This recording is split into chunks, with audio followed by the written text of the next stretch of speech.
Selamat pagi menjelang siang, ayah bunda, para orang tua, dan rekan-rekan sekalian. Assalamualaikum warahmatullahi wabarakatuh. Eh, Waalaikumsalam. Bagaimana kabar ayah bunda saat ini? Kami doakan semoga ayah bunda dalam kondisi sehat walafiat. Selamat datang kembali pada acara rutin kita, Weekend Lecture, yang dipersembahkan oleh program studi Ilmu Kesehatan Anak Fakultas Kedokteran Universitas Diponegoro. Perkenalkan, saya Dr. Sari. Saya akan memandu jalannya acara pada hari ini. Kami ucapkan terima kasih pada ayah bunda dan rekan yang sudah meluangkan waktunya untuk bergabung pada IG Live hari ini. Pada pagi ini kita akan mengikuti acara Weekend Lecture. Saat ini sudah series keempat. Jadi untuk ayah bunda yang baru bergabung mungkin belum tahu acara Weekend Lecture ini. Jadi Weekend Lecture ini merupakan suatu program yang dibuat sebagai bentuk pengabdian masyarakat yang diselenggarakan secara rutin di setiap minggunya guna memberikan edukasi dan informasi yang didapat dari narasumber yang berkompeten dan sesuai ahli di bidangnya. Nah, pada acara Weekend Lecture yang seri keempat ini, tema besar kita yaitu permasalahan pada bayi baru lahir. Nah, untuk topiknya untuk weekend ini yaitu perdarahan pada bayi berbahayakah? Nah, selama 60 menit ke depan atau 1 jam ke depan, kita akan berdiskusi mengenai perdarahan pada bayi. Jadi dengan topik ini mungkin ada ayah bunda yang mengeluhkan kenapa bayi saya mudah lebam, mengapa bayi saya sering perdarahan dan perdarahannya sulit untuk berhenti. Nah, untuk saat ini pertanyaan-pertanyaan tersebut mudah-mudahan bisa dijawab pada IG Live hari ini. Kita sudah mendatangkan narasumber yaitu Dr. Aryawan, spesialis anak. Ya, beliau merupakan staf pengajar ilmu kesehatan anak FK Undip divisi hematologi. Ayah bunda yang bergabung pada IG Live hari ini, kami persilahkan selama acara ini berlangsung untuk mencantumkan pertanyaan apabila ada pertanyaan pada kolom komentar. Kita sapa dulu kepada Dr. Aryawan, dokter. Ya, selamat siang Dokter Sari. Suara saya sudah terdengar, Ya, selamat Dokter? siang dokter. Sudah terdengar dengan jelas dokter. Apa kabar Oke. dokter? Alhamdulillah baik. Ya, baik dokter. Lancar puasanya nih dokter? Alhamdulillah masih lancar ini sampai menjelang duhur. Iya dokter, baik dokter. Sebelumnya kami ucapkan terima kasih dokter karena telah meluangkan waktu untuk dapat menjadi narasumber di G Live hari ini.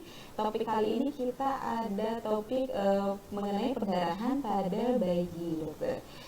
Berbahayakah? Nah, mungkin sebelum diskusi, Dokter Aryawan akan memaparkan atau menyampaikan pemaparan terlebih dahulu mengenai perdarahan pada bayi ini, dokter. Oh Kami iya, persilahkan, dokter. iya. Terima kasih Dokter Sari atas waktunya. Assalamualaikum warahmatullahi wabarakatuh. Selamat siang, ayah bunda, ayah dan ibu, kemudian moms and dad pada acara weekend lecture siang hari ini yang membahas mengenai perdarahan pada bayi itu bahayakah? Di sini saya hanya mau sekedar sharing saja mengenai perdarahan pada bayi ini. Apa aja sih perdarahan yang paling sering terjadi itu, kemudian bagaimana itu bisa terjadi. Saya akan share screen saya sebentar ya. Iya, dokter.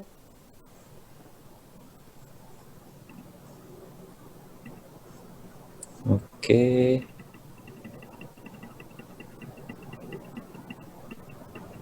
oke. Sudah terlihat? Sudah, dokter. Sudah terlihat, dokter. Oke. Uh, jadi topik pada weekend lecture siang hari ini mengenai perdarahan pada bayi. Bahayakah perdarahan pada bayi itu? Ini dia. Bayi itu sendiri sangat rentan untuk terjadinya perdarahan itu dikarenakan beberapa hal yang dapat terjadi. Yang pertama, belum matangnya sistem perdarahan pada bayi. Terus yang kedua, adanya penyakit pada ibu ketika hamil, dan juga penggunaan obat-obatan pada ibu ketika hamil. Yang ketiga, bisa terjadinya trauma atau luka pada saat persalinan bayi, baik itu melalui persalinan yang normal atau spontan, ataupun melalui tindakan lain, operasi sesar, ataupun vakum, dan juga adanya keadaan seperti infeksi yang berat, atau namanya adalah sepsis, atau asfiksia, yaitu bayi sesak ketika baru lahir. Nah, perdarahan pada bayi itu dapat muncul seperti apa sih? Ini yang paling sering terjadi, misalnya darah yang lama berhenti ketika tali pusat puput atau lepas, kemudian perdarahan di kepala, seperti ini misalnya contohnya, yang dinamakan sepal hematom, atau juga adanya lebam yang biru keunguan seperti ini, atau bintik-bintik merah perdarahan di anggota tubuh bayi. Penyebab perdarahan pada bayi itu apa saja sih? Ada banyak sebenarnya penyebab perdarahan pada bayi, mulai dari kelainan pembekuan darah, bisa juga kelainan dari trombosit, kemudian kombinasi dari kelainan pembekuan dan kelainan trombosit, keadaannya dinamakan DIC, bisa juga trauma atau kelainan fibrinolitik.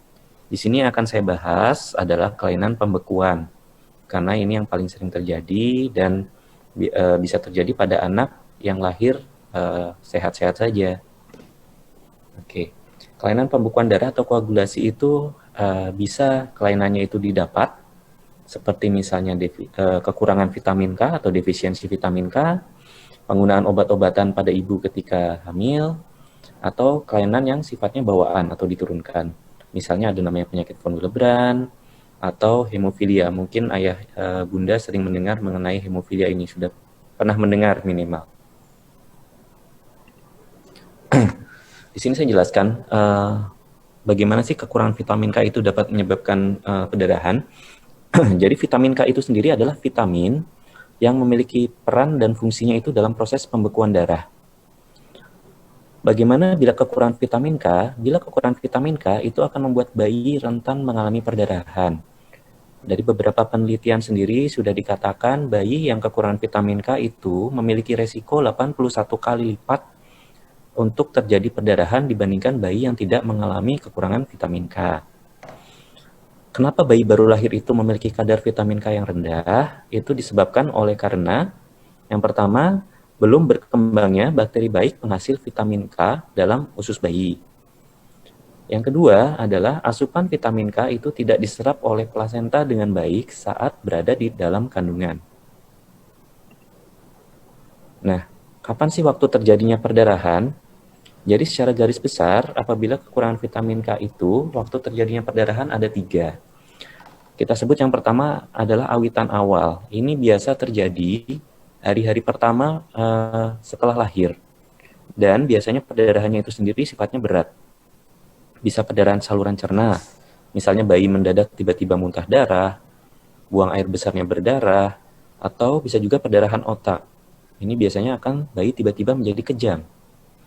Ini biasanya disebabkan oleh karena penggunaan obat anti kejang pada ibu atau yang dikonsumsi ibu ketika hamil. Yang kedua adalah dinamakan bentuk klasik atau di mana usia terjadinya itu bisa mulai dari usia 2 sampai 7 hari. Terjadinya ini lebih sering oleh karena tidak mendapatkan suntikan vitamin K saat lahir. Jadi bayi ketika lahir itu, apabila lahir itu sudah harus mendapatkan suntikan vitamin K. Biasanya disuntikan di paha. Yang kedua, itu adanya juga tadi transfer dari plasenta yang kurang baik saat dalam kandungan. Dan yang ketiga adalah bentuk yang terlambat. Nah, bentuk yang terlambat ini munculnya cukup panjang, mulai dari usia 2 minggu sampai dengan 6 bulan. Nah, pada bentuk yang terlambat ini biasanya itu terjadi pada bayi-bayi yang didapatkan penyakit hati. Ada gangguan di hati atau penyakit seperti atresia biliar dan gangguan penyerapan. Bagaimana kita mencegah perdarahan karena kekurangan vitamin K? Yang sudah pasti adalah setiap bayi yang lahir itu harus diberikan suntikan vitamin K di daerah paha, seperti gambar seperti ini. Dan juga yang kedua adalah hindari tindakan yang mudah menyebabkan perdarahan. Jadi sebaiknya hindari atau jangan sekali-kali untuk bayi itu dilakukan pemijatan, terutama di daerah kepala dan perut. Karena itu sangat mudah sekali menyebabkan terjadinya perdarahan. Nah, ini yang kedua akan saya jelaskan adalah hemofilia. Hemofilia itu apa? Ya, hemofilia mungkin ayah bunda sudah pernah mendengar, itu adalah suatu gangguan pembekuan darah atau penyakit gangguan pembekuan darah yang diturunkan. Sebenarnya itu terjadi karena adanya kekurangan faktor pembekuan darah. Yang utama adalah faktor 8, di mana itu akan menyebabkan kelainan hemofilia A, dan faktor 9 itu akan menyebabkan kelainan hemofilia B. Nah, kenapa kelainan ini dikatakan diturunkan? Karena kelainan ini dipengaruhi oleh kromosom X atau namanya adalah X-linked recessive. Sehingga riwayat keluarga itu menjadi petunjuk yang penting untuk kelainan ini. Sebagai contoh, misalnya seperti ini. Ada ayah dan ibu itu menikah, di mana ibu adalah pembawa sifat untuk genetik hemofilia. Seperti yang kita ketahui, laki-laki dan perempuan itu memiliki sepasang kromosom, di mana kalau laki-laki itu adalah kromosomnya XY, sedangkan perempuan adalah XX. Dan di sini yang menyebabkan sifat hemofilia adalah kromosom X. Jadi apabila memiliki anak, itu ada peluang 50% kromosom X ini apabila didapatkan pada anak perempuan, itu akan menjadikan anak perempuan menjadi pembawa sifat juga. Kenapa pembawa sifat? Karena anak perempuan itu masih memiliki satu kromosom X lagi yang berfungsi normal. Sedangkan apabila pada anak laki-laki yang terkena, karena anak laki-laki hanya memiliki satu kromosom X, apabila anak laki-laki mendapatkan kromosom X yang didapatkan kelainan atau pembawa sifat dari hemofilia itu, akan menyebabkan anak laki-laki memiliki gejala hemofilia, yaitu XY, seperti itu. Sehingga riwayat keluarga ini sangat menjadi petunjuk penting pada anak-anak dengan hemofilia. Nah, sini saya akan jelaskan mengenai hemofilia A, itu yang paling sering terjadi, yang paling umum terjadi. Kenapa? Karena angka kejadiannya itu lebih kurang sekitar 1:4.000 dari laki-laki. Seperti yang sudah saya jelaskan sebelumnya, hemofilia A itu disebabkan oleh kekurangan faktor 8. Gejala klinisnya itu bagaimana? Yaitu apabila terjadi perdarahan, sulit berhenti dan mudah sekali terjadi perdarahan. Contohnya, misalkan dilakukan pemasangan infus, terjadi perdarahan itu lama berhenti. Atau dilakukan khitan, setelah khitan itu perdarahannya pun lama berhenti. Tali pusat puput, timbul perdarahan, perdarahannya lama berhenti. Atau dilakukan penyuntikan vaksinasi, akan timbul lebam yang lama hilang, atau ada misalkan terjadi perdarahan pun juga lama berhenti. Dan apabila hemofilianya berat, dapat terjadi perdarahan otak. Gambar ini sebenarnya saya akan menunjukkan mengenai bagaimana sih kalau bedanya anak dengan hemofilia dan anak yang normal itu ketika terjadi luka atau cedera. Sebenarnya seperti ini, ketika terjadi luka, minimal misalnya ada luka di pembuluh darah itu akan keluar darah. Apabila pada anak yang normal, pembuluh darah itu akan katakanlah mengkerut dan juga faktor-faktor pembekuan itu teraktivasi. Faktor pembekuan itu teraktivasi akan bergerak menuju ke tempat yang luka, di situ akan berkumpul di situ dan membentuk klot atau gumpalan sehingga yang tadinya terjadi perdarahan itu akan berhenti karena katakanlah sudah ditambal. Namun pada anak dengan hemofilia dikarenakan kurangnya faktor pembekuan darah, perekatannya itu menjadi tidak rekat sehingga masih banyak darah yang masih bisa keluar. Sehingga itulah yang menyebabkan kenapa perdarahan lama berhenti pada anak dengan hemofilia. Contohnya seperti pada video yang akan saya tayangkan berikut ini. Veins and capillaries. Normally when there's a tear or hole in one of these, bleeding starts and different parts of the blood go to work to plug the hole. Blood cells called platelets gather at the opening, and other blood parts called clotting factors help hold the platelets together to form a clot that stops the bleeding. When a person has hemophilia, he doesn't have enough of one of those clotting factors he needs to form a clot, and he keeps bleeding longer than he should.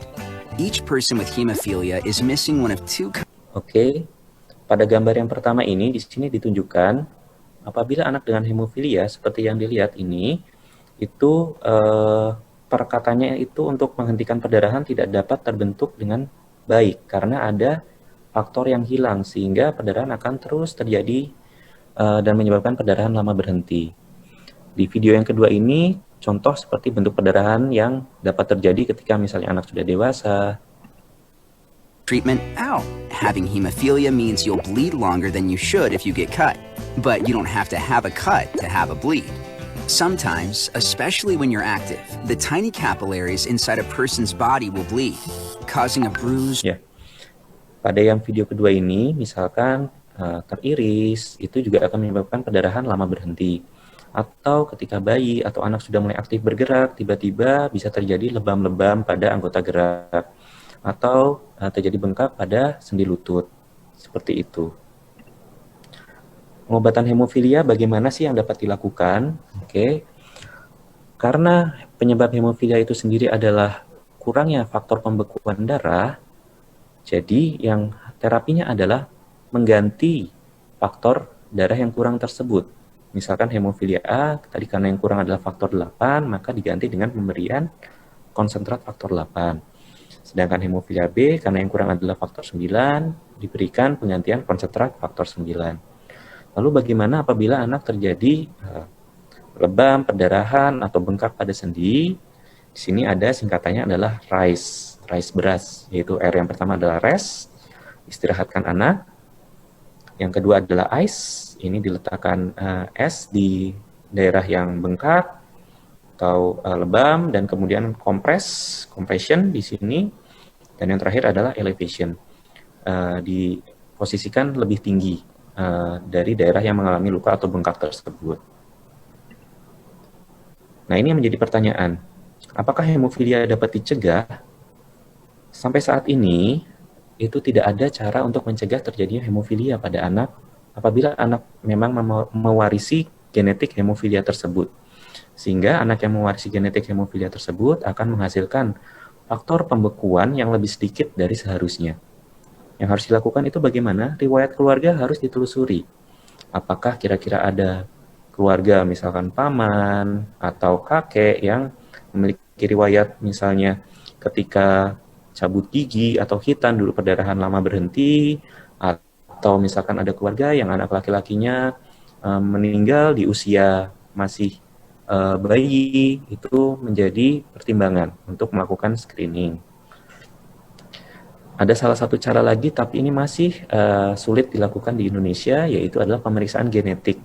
Untuk dilakukan screening, apakah memang ada kemungkinan untuk menderita hemofilia. Terima kasih atas perhatiannya kepada Ayah Bunda pada siang hari ini. Saya akan kembalikan lagi kepada Dr. Sari. Ya, baik dokter. Terima kasih dokter atas penjelasan mengenai perdarahan pada bayi ini. Ini penjelasan dari dokter sangat lengkap dokter. Jadi seperti Ayah Bunda tadi bisa lihat dan juga bisa dimengerti mungkin ya sama Ayah Bunda bahwa penyebab perdarahan pada bayi itu ada berbagai macam. Nah, pada IG Live hari ini kita membahas mengenai kelainan pembekuan darah ya, yang mana itu bisa yang didapat misalnya kekurangan vitamin K ataupun yaitu yang bawaan misalnya karena hemofili. Nah, oleh sebab itu seperti penjelasan dari dokter tadi, apabila ada buah hati anak bayi mempunyai gejala-gejala seperti yang dijelaskan tadi, itu menjadi kewaspadaan tersendiri bagi ayah bunda, sehingga ayah bunda bisa dengan segera memeriksakan buah hati ke dokter spesialis anak. Baik, untuk ayah bunda yang ingin bertanya silahkan menulis di kolom komentar. Saat ini sudah ada beberapa pertanyaan dokter yang ada. Ya, boleh. Ya dokter. Ini dari Bunda Ivana dokter, dari Bunda Ivana, ya, dari Instagram @ivana yulia. Apakah anak perlu diberikan suplementasi vitamin K, dokter? Iya, Iya. ya baik. Bunda Ivana ya. Iya. Ya, jadi suplementasi vitamin K itu kalau misalkan untuk bayi sampai saat ini kalau untuk bayi terutama memang paling baik itu adalah ketika lahir itu diberikan yang tadi penyuntikan vitamin K. Penyuntikan vitamin K itu sendiri akan memberikan peningkatan kadar vitamin K yang pada bayi baru lahir itu memang sudah rendah. Itu bisa memberikan minimal sampai 3 bulan dan memberikan cadangan di hati sehingga meminimalkan resiko terjadinya perdarahan. Untuk suplementasi vitamin K sendiri, memang vitamin K itu terbanyak pada kalau misalkan makanan seperti sayuran hijau, kacang-kacangan, atau dalam jumlah yang lebih sedikit bisa pada ikan, daging itu ada. Tapi sampai saat ini asupan dari suplementasi vitamin K melalui makanan itu kadarnya hanya sedikit, tidak cukup banyak. Sehingga apabila bayi tidak diberikan katakanlah penyuntikan vitamin K, hanya mengandalkan dari suplementasi lewat makanan atau katakanlah hanya dari ASI ibu itu sangat kurang. Tentunya seperti itu. Jadi tetap yang utama adalah ketika lahir itu dipastikan mendapat penyuntikan vitamin K. Ya, baik dokter. Jadi cukup satu kali saja ya dokter pada saat lahir ya dokter. Oh iya, betul Ya, saat lahir tidak itu. perlu suplementasi Bu Ivana. Untuk selanjutnya dari Bunda Kristanti Yakobus dokter. Iya. Kapankah kita perlu waspada jika ada lebam pada anak dokter? Ini pada anak-anak begitu. Oke. Kapan sih kita perlu waspada apabila terjadi lebam? Baik. Jadi Bunda begini, lebam itu bisa terjadi apabila terbentur, itu hal yang normal. Katakanlah anak-anak bermain atau sedang melakukan aktivitas terbentur, misalnya terbentur meja, kursi, kemudian beberapa saat timbul lebam, itu hal yang normal. Karena memang terjadinya perdarahan di bawah kulit yang menyebabkan terjadinya lebam tersebut. Tetapi yang tidak normal itu adalah apabila misalkan tidak terjadi benturan atau apapun tiba-tiba muncul lebam. Atau misalkan terjadi lebam dan hilangnya pun sangat lama. Atau tadi misalkan teriris atau keluar darah itu berhentinya sangat lama. Itu yang membuat kita harus waspada dan perlu untuk dilakukan pemeriksaan lebih lanjut ke dokter anak untuk mencari penyebabnya. Seperti itu mungkin Dokter Sari. Ya baik dokter. Jadi lebam-lebam yang tidak kita tahu ya dokter penyebabnya, tiba-tiba Iya, lebam dan seperti itu kita ya, seperti kita tidak ketahui, misalkan anak perasaan tidak melakukan aktivitas yang kontak fisik atau baru bangun tidur, kok tiba-tiba muncul lebam nih. Nah, itu kan berarti lebamnya terjadi spontan. ya, Nah, itu yang membuat kita harus waspada. baik dokter. Kemudian ini dari Bunda Niken dokter. Ya, Jika saat lahir anak lupa diberi vitamin K atau bayi lupa diberi vitamin K, kemudian apa yang perlu dilakukan agar mencegah perdarahan, dokter? ya, oke. Sebenarnya kalau untuk sampai saat ini, selama lahirnya itu di tenaga kesehatan, bisa baik itu bidan ataupun dokter, itu seharusnya memang rata-rata sudah melakukan semua penyuntikan vitamin K. Tetapi dalam kasus langka, apabila memang ternyata tidak diberikan atau lupa diberikan, yang pertama itu tadi, resiko perdarahan akan sangat meningkat. Seperti yang saya katakan, 80 kali lipat lebih tinggi resiko perdarahan dapat terjadi dibandingkan oleh bayi atau anak yang sudah diberikan vitamin K. Otomatis, yang pertama ya tetap itu diusahakan untuk diberikan vitamin K. Yang kedua, kalau untuk bayi, tadi hindari tindakan yang seperti tadi, pemijatan kepala atau perut, atau tindakan lain yang berpotensi untuk menimbulkan terjadinya luka atau perdarahan. Karena ya seperti itu tadi, kekurangan vitamin K itu sangat mudah sekali terjadinya perdarahan. Perdarahannya bisa mulai yang ringan, seperti tadi, perdarahan tali pusat yang berhentinya lebih lama sampai berat, yaitu perdarahan di dalam kepala. Seperti itu, Dokter Sari. Ya, jadi memang saat ini kan sudah banyak ya dokter di tenaga kesehatan atau fasilitas kesehatan, Ya, betul. insya Allah sudah dilakukan injeksi vitamin K ya dokter ya. Ya. Iya, untuk pencegahannya ya. Untuk selanjutnya dari dokter Kristo, dokter ada dari sejawat dokter. Sebenarnya dari usia berapa dokter gejala hemofili itu akan muncul dok? Oke, Dokter. dari Dokter Kristo ya. Iya. Terima kasih dok pertanyaannya dok. Jadi gini dok, kalau gejala hemofili itu tergantung sih. Kalau berat itu memang bisa dapat muncul sejak usia dini. Tetapi rata-rata biasanya itu kita mulai curiga ketika bayi itu mulai beraktivitas. Misalkan bayi mulai bergerak, bayi mulai merangkak, itu akan mulai terlihat kok daerah ekstrem, daerah tangan, kaki itu mudah sekali terjadi lebam. Atau kalau berat itu bisa juga tadi tali pusat yang lepas, itu perdarahannya lama berhenti. Atau kalau kadar faktor pembekuannya sangat rendah itu bisa juga terjadi perdarahan di otak misalkan ketika masih bayi. Seperti itu. Tapi rata-rata kalau misalkan ringan sedang itu ketika bayi mulai misalnya merangkak itu karena tangan dan kaki kan itu mulai terlibat kontak fisik.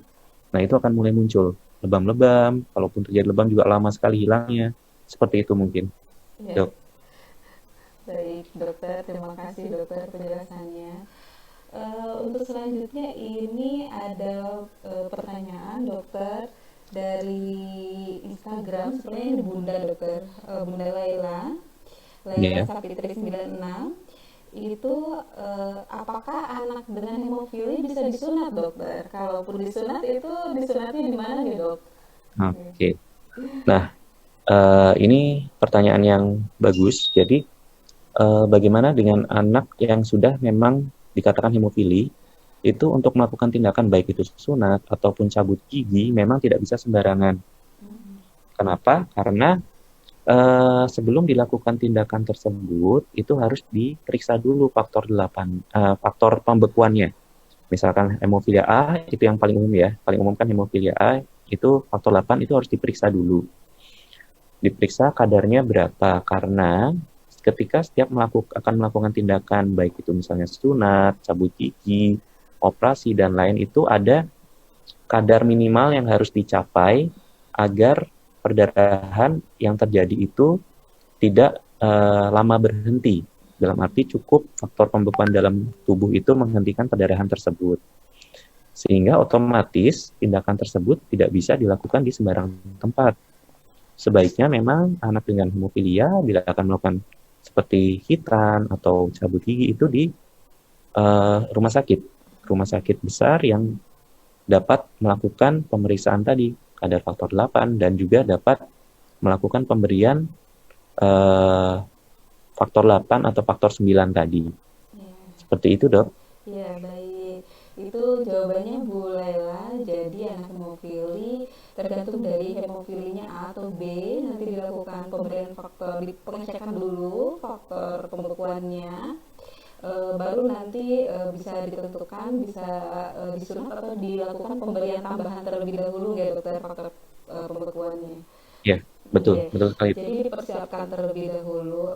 Dan ini sebenarnya Ibu Laila tuh menanyakan bisa pakai BPJS atau tidak gitu. Mungkin itu kalau misalnya pakai BPJS atau tidak memang harus sesuai prosedur BPJS saja Bu, harus berjenjang ya Bu. Ini. Kemudian untuk selanjutnya ini dokter dari Instagram Memahayu Ningmika. Hemofilia itu menurun ya dokter, apakah bisa kita screening laboratorium dengan calon pasangan dokter untuk selanjutnya biar tidak menurun ke anak dokter? Ya, ya itu tadi seperti yang saya jelaskan, hemofilia itu memang bawaan, diturunkan. Tadi turunkannya terutama yang pembawa sifat itu adalah dalam hal ini perempuan. Karena tadi kromosom X itu yang menyebabkan terjadinya hemofilia. Nah, bagaimana sih kita untuk mencegah itu? Yang paling mudah sih seperti ini. Tadi saya katakan riwayat keluarga itu memang sangat penting. Meskipun ada beberapa kasus langka di mana tidak ada riwayat keluarga itu bisa muncul tiba-tiba. Tapi secara umum itu riwayat keluarga itu memberikan peranan yang penting. Jadi apabila di riwayat keluarga itu ada misalnya anak laki-laki atau paman yang memiliki riwayat perdarahan itu lama berhenti atau eh, adanya pas saat kecil itu meninggal karena penyebab perdarahan, itu sudah menjadi tanda tanya atau red flag kita untuk wah jangan-jangan ada nih kelainan perdarahan seperti itu. Kalau mau yang bisa dilakukan yang saat ini ya diperiksa kadar faktor 8, faktor 9 seperti itu. Tapi kan tidak semua kita melakukan itu, masa kita mau nikah semua langsung melakukan pemeriksaan itu kan tidak juga.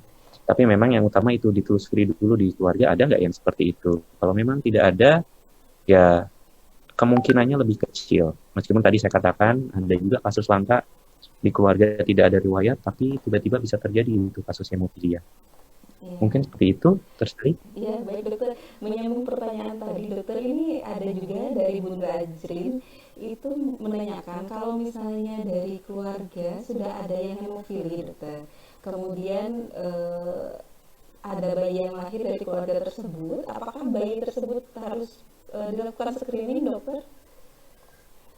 Baik, kalau memang tadi dari keluarga sudah ada yang dikatakan hemofilia, itu memang sebaiknya sih dilakukan screening. Dilakukan screening itu minimal tadi dicek kadar faktor pembekuan ya. Terutama kalau misalnya anaknya laki-laki ya, bayinya tersebut faktor 8, faktor 9 itu dapat dilakukan pemeriksaan. Jadi nanti akan diketahui kadarnya memang kadarnya normal atau memang kadarnya rendah. Kalau memang rendah ya berarti memang kemungkinan terjadi hemofilia seperti itu. Ya, baik. Tetap dilakukan screening Bunda Ajrin ya untuk bayi yang lahir dari keluarga yang memang sudah terdiagnosis hemofilia, dokter. Iya, betul. Oke. Kemudian ini ada dari Instagram Oke Sundawa, dokter. Sepertinya tadi sudah dijelaskan sama dokter, tapi mungkin perlu penjelasan lagi, dokter. Ya. Apakah hemofilia bisa disembuhkan, dokter? Dan ya. apakah bayi dengan kurang vitamin K itu ada kecacatan tertentu, dokter? Oke. Ya, saya jawab yang pertama dulu ya, dokter Sari. Yang pertama itu hemofilia dapat sembuh atau tidak. Sampai saat ini anak dengan hemofilia itu memang tidak dapat sembuh. Tetapi kita dapat menjaga agar kualitas hidup anak itu tetap baik. Dalam arti timbulnya perdarahan itu seminimal mungkin, tidak mengganggu aktivitasnya sehari-hari. Anak dengan hemofilia itu dapat tumbuh sampai dewasa, bekerja, berkeluarga itu pun bisa. Tapi yang utama adalah menghindari tadi. Kalau misalkan sudah jelas anak dengan hemofilia, sebaiknya hindarilah aktivitas fisik yang berlebihan. Katakanlah olahraga. Kontak fisik itu sebaiknya dihindari. Tentu memang ada perbedaan dibandingkan dengan anak yang tidak hemofilia. Misalkan olahraga sepak bola, basket, itu kan jelas-jelas ada kontak fisik ya. Itu sebaiknya dihindari untuk meminimalkan terjadinya perdarahan. Kemudian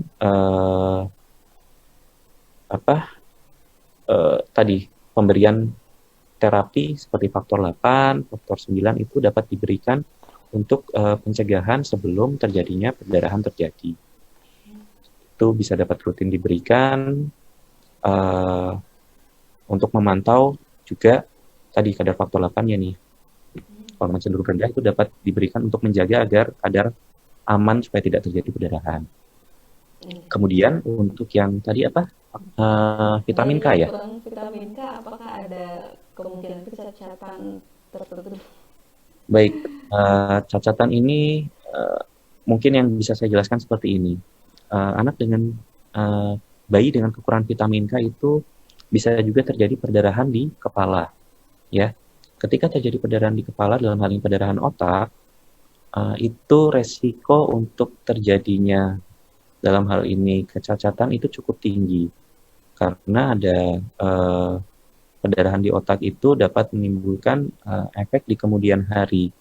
Tetapi kalau misalkan katakanlah perdarahan tadi lebam, kayak seperti itu, selama perdarahannya tidak luas dan tidak menyebabkan gangguan di tubuh dalam hal ini di otot, seperti itu kemungkinannya lebih rendah.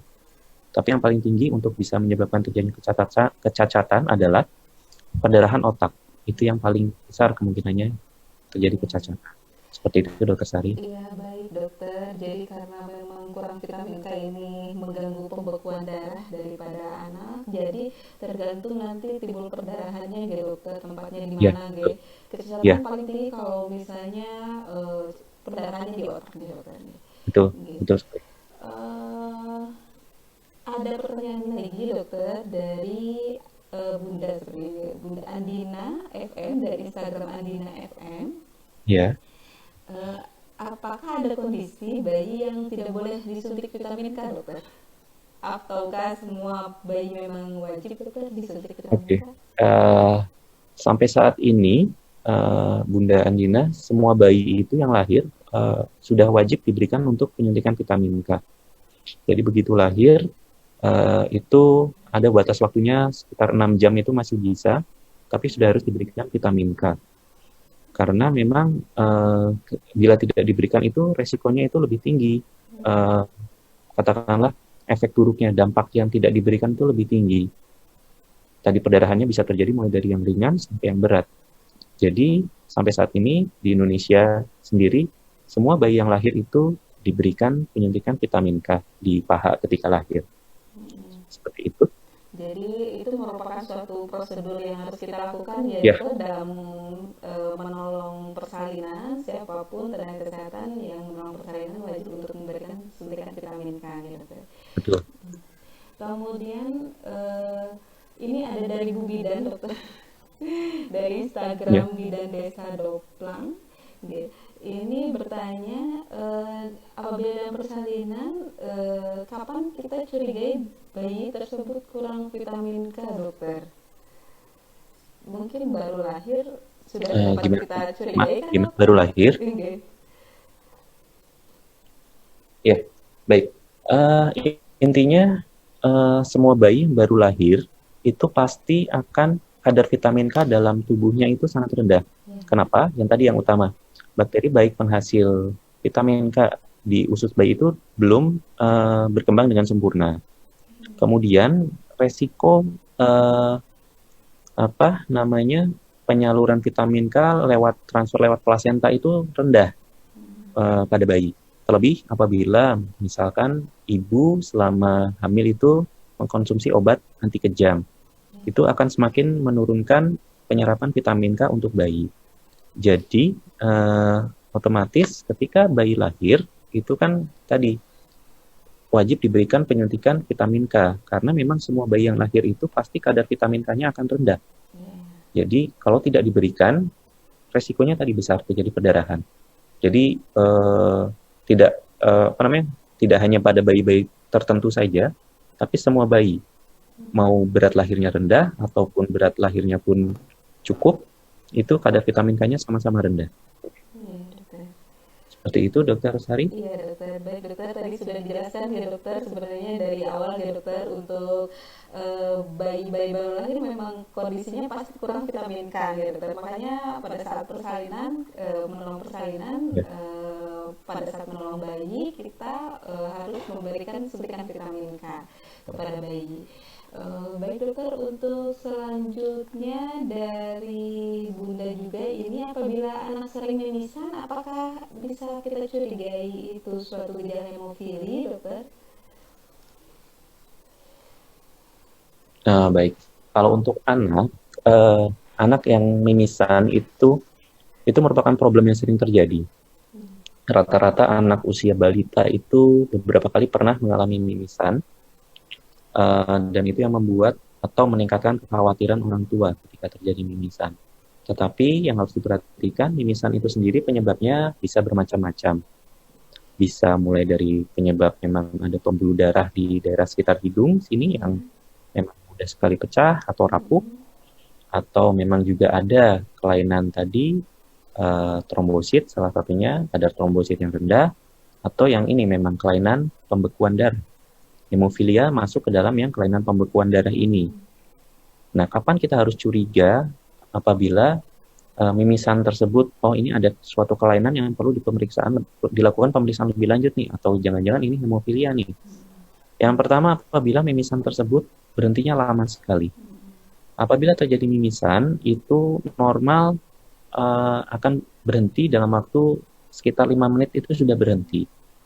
Namun apabila terjadi mimisan, sering mimisannya, dan juga ketika terjadi mimisan membutuhkan waktu yang lama untuk berhenti, katakanlah udah sampai 20 menit kok masih netes ya gitu. Setengah jam baru berhenti, padahal sudah kita lakukan misalkan kita tekan pangkal hidung, kompres dingin, kok masih juga netes. Nah, itu kita patut waspada. Jangan-jangan ini ada nih gangguan, baik itu pembekuan darah ataupun tadi gangguan trombosit. Hal seperti itu yang memerlukan pemeriksaan lebih lanjut dan sebaiknya dibawa ke dokter anak. Seperti itu, dokter Sari. Iya, baik dokter. Sebenarnya untuk mimisan tersebut kalau misalnya gejalanya khas seperti tadi yang dokter sampaikan, karena gangguan, kalau hemofili karena memang gangguan faktor pembekuan darah, jadi lamanya untuk berhenti ya dok, lamanya untuk Ya, berhenti itu melebihi yang mimisan biasanya ya dokter, lama gitu ya dokter, lebih dari 20 menit. Kemungkinan itu kita patut curigai ya dokter. betul. Kemudian ini tadi sepertinya sudah dari Instagram dokter, mungkin baru bergabung dokter. Diki ADR, apakah ada cara screening hemofili untuk bayi baru lahir dok? Sudah ya tadi ya. Iya dok, Ya, sudah nggak apa-apa. disampaikan. Ya, jadi screening untuk begitu bayi baru lahir, ya tadi yang saya katakan yang utama sih riwayat keluarga dulu. Itu kita pastikan kalau riwayat keluarga memang tidak ada kecurigaan ke arah hemofilia, tidak ada saudara, paman yang memiliki riwayat kalau misalnya cabut gigi darah lama berhenti, hitan juga berhentinya lama, perdarahannya, itu kemungkinan anak mengalami hemofilia itu lebih kecil. Meskipun ada juga yang terjadi tanpa adanya riwayat keluarga. Untuk screeningnya yang paling utama itu bisa dilanjutkan setelah itu ya dengan pemeriksaan tadi kadar faktor 8 atau kadar faktor 9. Tetapi kita screening awalnya dari riwayat keluarga dahulu karena itu bukan hal yang umum semua bayi kita periksa pemeriksaan tadi, karena yang pertama pemeriksaan tersebut tidak tersedia di semua tempat, hanya tempat-tempat tertentu, utamanya di rumah sakit besar, dan biayanya pun juga tidak murah juga gitu. Jadi yang utama yang bisa kita lakukan yang tadi screening keluarga dulu. Riwayat keluarga apabila ada, baru kita melangkah ke pemeriksaan selanjutnya. Seperti itu mungkin. Ya baik dokter, terima kasih dokter atas penjelasannya. Ini cukup banyak juga dokter pertanyaannya. Iya, Ini mana? dokter, ini ada pertanyaan, apakah pengobatan hemofili itu seumur hidup dokter? Ya, pengobatan untuk hemofilia sampai saat ini iya seumur hidup karena memang untuk sampai saat ini masih belum dapat disembuhkan untuk hemofilia. Tetapi bisa tetap kita jaga untuk kualitas hidupnya itu seminimal mungkin sama dengan yang tidak menderita hemofilia. Hanya ada beberapa keterbatasan tertentu tadi, terutama yang melibatkan aktivitas fisik. Seperti itu, dok. Iya dokter. Jadi tergantung dari faktor pembekuannya ya dokter. Nggak rutin kan dokter, setiap bulan harus diberikan atau seperti apa dokter? Kalau yang untuk itu memang paling ideal sebenarnya memang ada yang dinamakan profilaksis atau pencegahan. Jadi diberikan itu sebelum terjadinya perdarahan. Jadi itu memang kalau yang profilaksis atau pencegahan itu diberikannya rutin. Rutin. Bahkan kalau di tempat di negara maju itu orang tua itu sudah dapat memberikan sendiri untuk ke anaknya. Jadi ibaratnya seperti kalau orang dewasa diabetes menyuntikkan sendiri insulin. Nah, di negara-negara maju itu sudah bisa orang tua memberikan sendiri faktornya itu untuk diberikan ke anak dengan hemofilia. Jadi tidak harus datang ke rumah sakit, dilakukan pemberian seperti ini, kecuali misalkan ada gangguan yang berat, misalnya tadi ada bengkak di lutut, atau perdarahan yang lama berhenti, seperti itu. Baik dokter, terima kasih dokter. Ini sepertinya sudah dijelaskan juga untuk pemeriksaan bisa dilakukan kalau ini pertanyaannya saya bisa melakukan pemeriksaan untuk hemofili di mana dokter? Seperti yang dokter tadi jelaskan di rumah sakit besar ya dokter yang bisa memeriksa faktor 8 atau faktor 9 ya dokter? Iya, betul. Sama di laboratorium tertentu mungkin sudah ada juga ya dokter untuk pemeriksaan tersebut. Ya. Yang jelas laboratorium besar ya, dan biasanya sih di kota besar, karena kalau yang di tempat kota kecil mungkin belum bisa dilakukan ya pemeriksaan tersebut ya. Iya dokter. Baik dokter.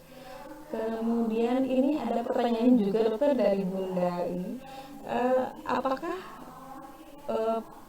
bayinya ini sudah mendapatkan ASI dokter? Apakah pemberian apa yang harus Bunda ini konsumsi sehingga pada ASI tersebut bisa menambah kemungkinan kekurangan vitamin K pada bayi dokter? Oke. Ya, baik. Seperti yang jadi vitamin K pada ASI itu sampai saat ini memang kadarnya masih rendah. Memang bisa ditingkatkan, seperti misalnya ibu itu mengkonsumsi sayuran-sayuran hijau, bayam, salah satunya, atau brokoli, atau ikan, daging itu bisa. Tetapi untuk meningkatkan kadarnya pun tidak terlalu banyak. Jadi meningkatkan kadar vitamin K pada bayi itu yang utama adalah ketika baru lahir diberikan penyuntikan itu sendiri. Dan nanti ketika dengan bertambahnya usia, di mana bakteri penghasil vitamin K di pencernaan bayi itu sudah berfungsi dengan baik, itu bisa dari situ sumbernya.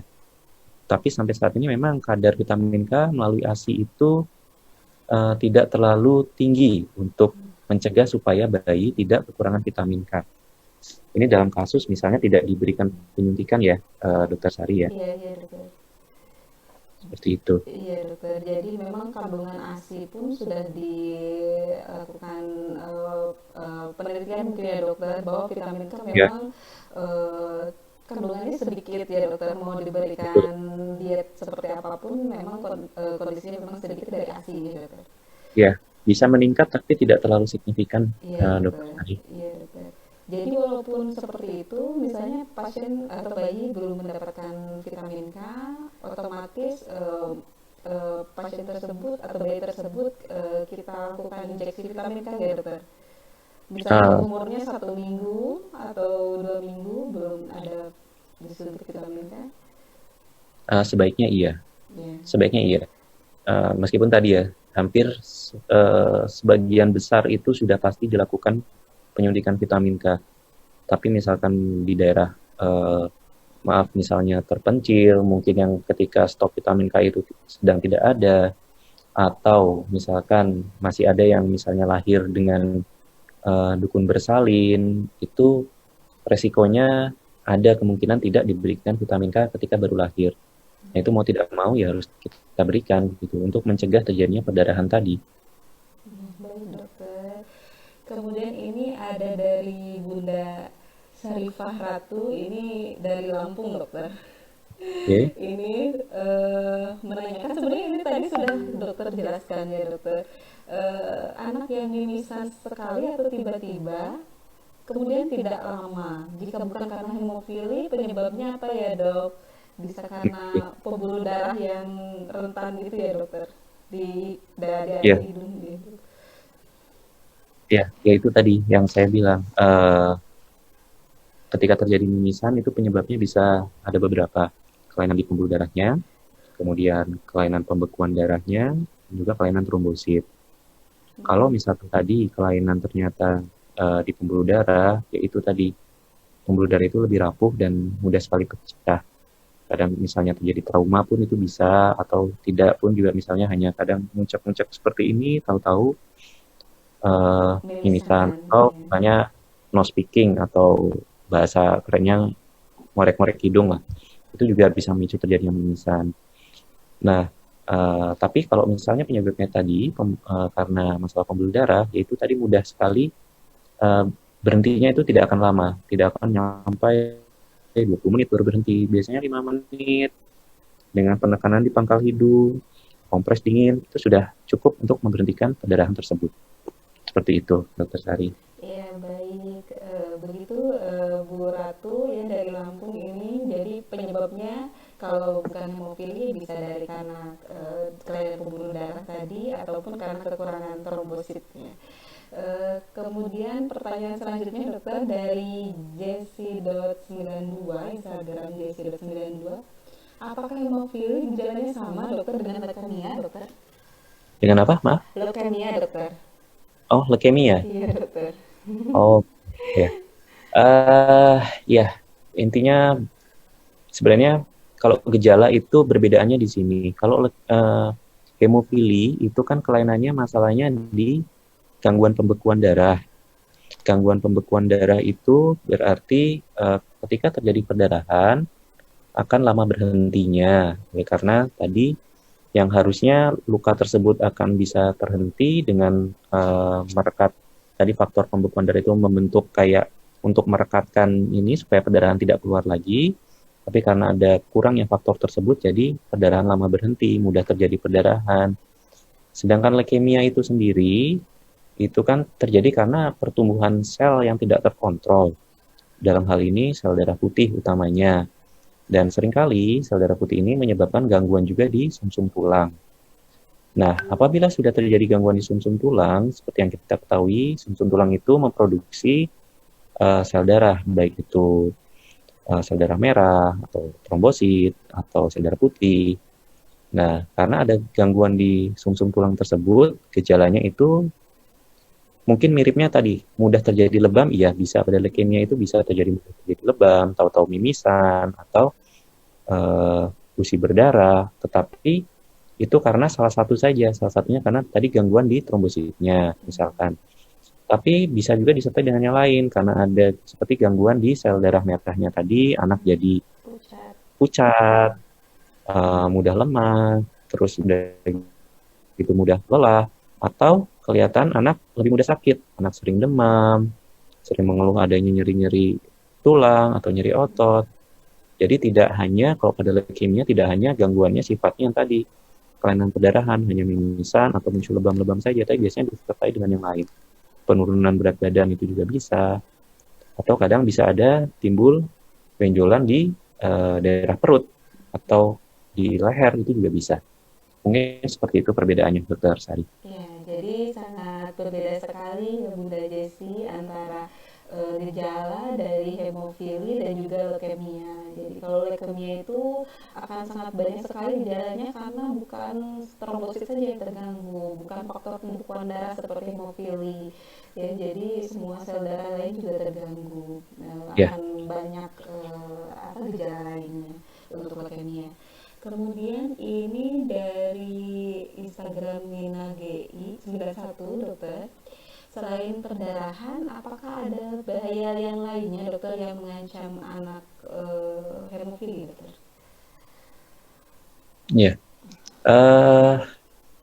Ya, seperti baik. Hemofilia itu yang utama memang kelainannya itu di pembekuan darahnya ya.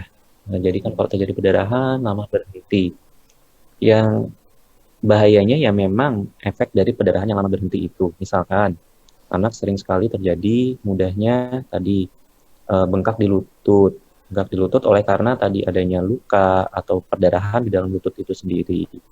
Kalau hal tersebut sering berulang, itu bisa menimbulkan kerusakan di sendi-sendi lutut. Otomatis apabila timbul kerusakan akan menyebabkan anak mengalami kecacatan ya, oleh karena nanti ada gangguan di gerakan lutut, jadi akan mengganggu berjalan, mengganggu aktivitas anak. Seperti itu. Atau yang kalau perdarahan ya tadi perdarahan yang sangat berat bisa sampai perdarahan di otak. Yang kalau perdarahan di otak tentu saja itu mengancam nyawa karena bisa menyebabkan sampai anak meninggal.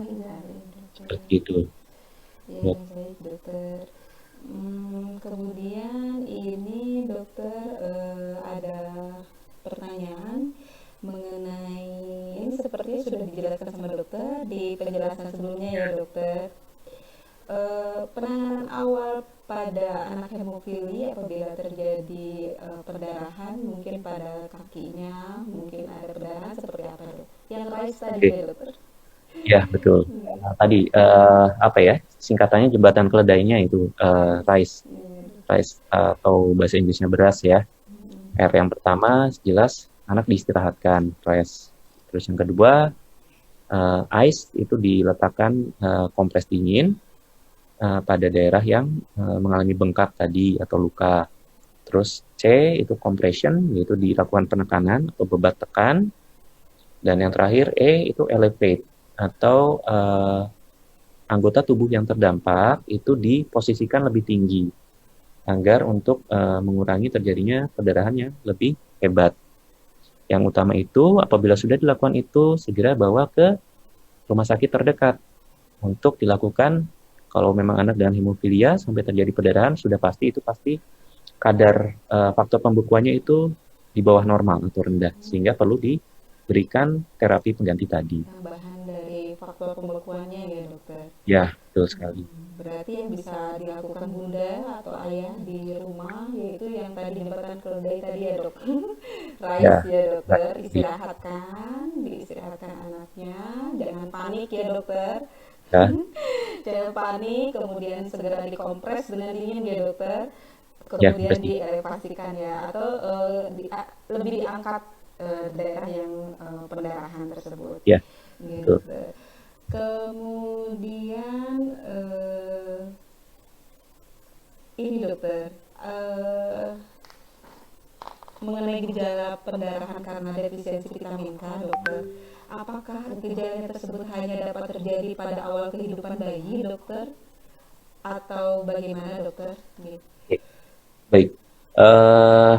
Terima kasih tadi. Ini pertanyaannya bagus juga. Jadi untuk tadi yang saya sampaikan, kalau terjadi perdarahan karena kekurangan vitamin K, bentuknya tadi ada 3 untuk rentang waktunya. Bisa awitan awal, itu biasanya usia 1 hari begitu lahir, itu sudah terjadi perdarahan, atau yang bentuk klasik itu rentang waktunya antara usia 2 sampai 7 hari, dan jangan lupa ini ada yang late form itu atau yang munculnya nanti terlambat. Itu bisa mulai sejak usia 2 minggu sampai anak berusia 6 bulan. Jadi kalau misalnya tiba-tiba ada terjadi perdarahan, anak perasaan tadi selama ini sehat-sehat saja, itu ada kemungkinan bisa juga disebabkan oleh karena kekurangan vitamin K tadi. Karena ada bentuk yang terlambat nih, misalkan si anak 4 bulan kok tiba-tiba terjadi perdarahan, seperti itu bisa. Baik dokter, berarti ini sebenarnya dari mulai lahir sampai usia 6 bulan ya dokter, apabila ada tanda gejala seperti yang tadi dijelaskan dokter, itu bisa kita curigai kemungkinan defisiensi atau kekurangan vitamin K ya dokter. Ya, Ya. bisa. Baik dokter, ini masih ada pertanyaan mungkin satu lagi karena Ya. waktu sudah ini dokter. Ini sama siang dokter dari Instagram Fania double S ya Fania.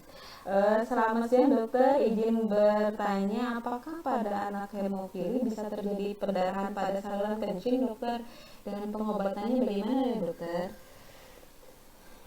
Oke. Ya. Terima kasih dari siapa tadi? Fania. Fania ya dokter. Oke. Ya, baik Bu Fania. Berarti pada intinya perdarahan pada hemofilia itu bisa terjadi di mana saja. Memang pada saluran kencing itu tidak tidak normal kita langsung memikirkan ke arah sana. Misalnya ada anak dengan saluran kencing yang berdarah, itu kita tidak akan langsung memikirkan itu suatu hemofilia dulu. Kita pikirkan yang lain dulu. Apakah ada infeksi saluran kemih atau ada gangguan pada ginjal, itu kita pikirkan ke sana dulu. Atau ya infeksi di ginjal tadi. Tapi kalau memang ternyata itu sudah tidak semua, sudah tidak ada semua, dan ternyata memang didapatkan kadar faktor pembekuan yang rendah, entah itu faktor 8 atau faktor 9, bisa saja kita pertimbangkan ke arah sana. Tapi kalau terjadi tadi perdarahan di kencing, yang utama kita pasti akan mikirkan yang lain dulu. Karena normalnya itu biasanya ya tadi daerah otot, atau kalau berat sekali perdarahan otak, misalnya perdarahan lutut, atau timbul perdarahan di otot di leher, otot di paha, gusi, mukosa itu yang lebih umum terjadi. Seperti itu. Jadi kalau ada perdarahan di saluran kencing, kita jangan langsung mikir ke sana ke arah hemofilia dulu, tapi singkirkan yang lain dulu coba. Infeksi saluran kemih ada apa tidak, gangguan infeksi di ginjal ada apa tidak, seperti itu mungkin, Dokter Sari. Iya dokter, jadi lebih gejalanya kalau yang hemofili itu kan lebih khas ya dokter pada otot ya dokter, perdarahan-perdarahan yang ada ya dokter. Ataupun misalnya defisiensi vitamin K juga khas ya dokter.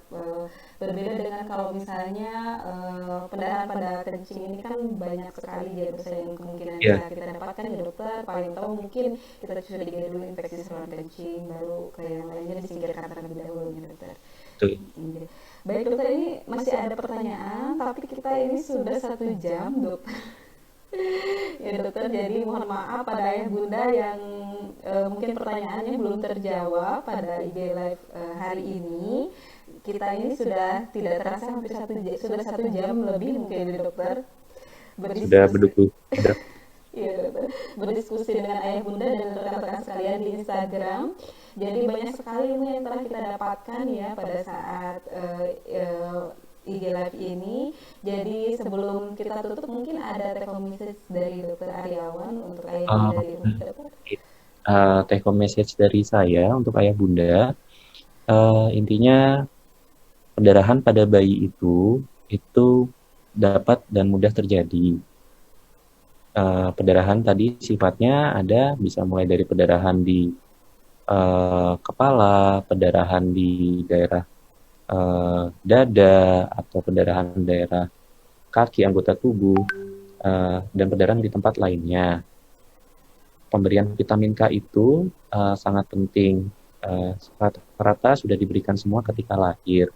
Namun tetap disarankan untuk terutama bayi tidak dilakukan pemijatan ya, ini yang paling utama, pemijatan terutama di daerah kepala ataupun daerah perut, sebaiknya tidak dilakukan.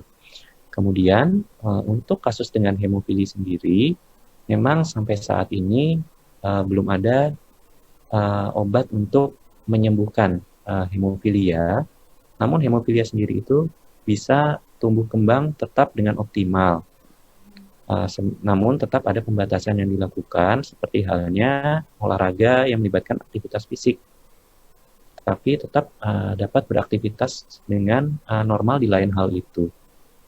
Mungkin itu take home message yang dapat saya berikan. Oh iya, dan jangan lupa apabila didapatkan perdarahan atau lebam yang kira-kira lama berhenti, sebaiknya segera kunjungi dokter anak di tempat ayah bunda berada untuk melakukan konsultasi lebih lanjut. Seperti itu take home message yang dapat saya berikan. Mungkin Dokter Sari. Ya baik, terima kasih banyak Dokter Aryawan atas sharing ilmunya pada siang hari ini dokter. Dan terima kasih juga pada ayah bunda dan rekan yang telah bergabung pada IG Live hari ini. Semoga ilmu yang kita dapatkan bisa bermanfaat untuk kita semua. Sampai bertemu lagi di weekend lecture minggu depan dengan tema dan narasumber yang tidak kalah menarik lainnya. Dan akhir kata, saya Dr. Ratnasari Tonga dan Dr. Aryawan spesialis anak mengucapkan terima kasih, sampai jumpa lagi, dan tetap menerapkan protokol kesehatan 5M. Terima kasih. Wassalamualaikum warahmatullahi wabarakatuh. Waalaikumsalam warahmatullahi wabarakatuh. Terima kasih dokter. Ya, terima kasih Dokter Sari. Saya izin live ya. Iya dokter.